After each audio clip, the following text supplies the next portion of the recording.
रात का सन्नाटा, गहरी चुप्प और एक अनजानी आहट। इस धुंधलके में कुछ ऐसा छिपा है जो दिन के उजालों में नजर नहीं आता।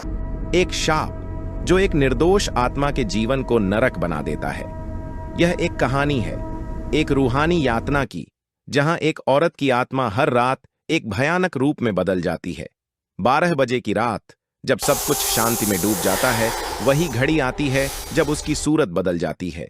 उसका शरीर, उसकी आत्मा, सब कुछ एक विशाल अजगर में बदल जाता है। यह कोई सामान्य रूपांतरण नहीं है, यह एक शाप है। वह जीवित होकर भी मर चुकी होती है, एक जीवित मृतक जो हर रात अपने ही डर से जूझती है। आखिरकार इस शाप का बोझ बढ़ता जाता है और वह दिन ब दिन अपनी मानवता खोने लगती है। हर रात उसकी आत्मा चिल्लाती है, लेकिन उसकी आवाज सुनने वाला कोई नहीं होता। वह अजगर बनकर रात भर जंगलों में रेंगती है। उसकी आंखें उसकी दर्दनाक जंग का चिन्ह बन चुकी होती हैं। इस शाप की पीड़ा, इस घुटन को शब्दों में कहना असंभव है। मनुष्य से अजगर में रूपांतरण का यह सफर निरंतर चलता है। उसकी आत्मा एक शून्य में खो जाती है और रात के अंधकार में उसका रूप बदल जाता है। उसकी चुप्प, उसकी पीड़ा, उसकी चित्कार, सब कुछ खो जाता है। वह खुद को खोजती है, लेकिन हर सुबह उस शापित रूप में फिर से खो जाती है। यह कोई साधारण दुख नहीं है, यह एक अनंत यातना है।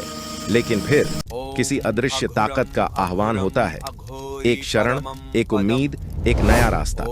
साधना की जज्बा, एक तपस्वी, एक आघोरी की शक्ति। आघोरी जो जीवन और मृत्यु के पार देख सकता है, वह आता है। उसकी आंखों में जीवन और मृत्यु दोनों की गहरी समझ होती है।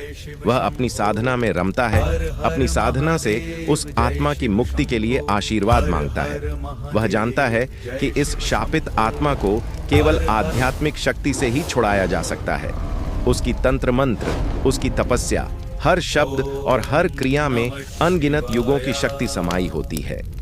वह अपनी आत्मा को जागृत करता है, उस आत्मा को जिसे शाप ने दफन कर दिया था। वह समय आता है जब आघोरी की साधना पूरी होती है और उस शापित आत्मा की मुक्ति का मार्ग खुलता है।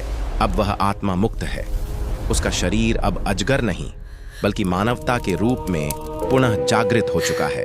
उसके अंदर की गहरी चुप्पी अब शांत हो गई है और उसे एक नया जीवन मिल गया है। मुक्ति, वह जो उसे सदियों से चाहिए थी, अब उसे मिल चुकी है। मुक्ति केवल अंत नहीं, बल्कि एक नया प्रारंभ है। वह अब शांति से जी सकती है। उसने अपने आत्मा को पुनः पाया है और अब उसकी यात्रा एक नए रूप में शुरू होती है।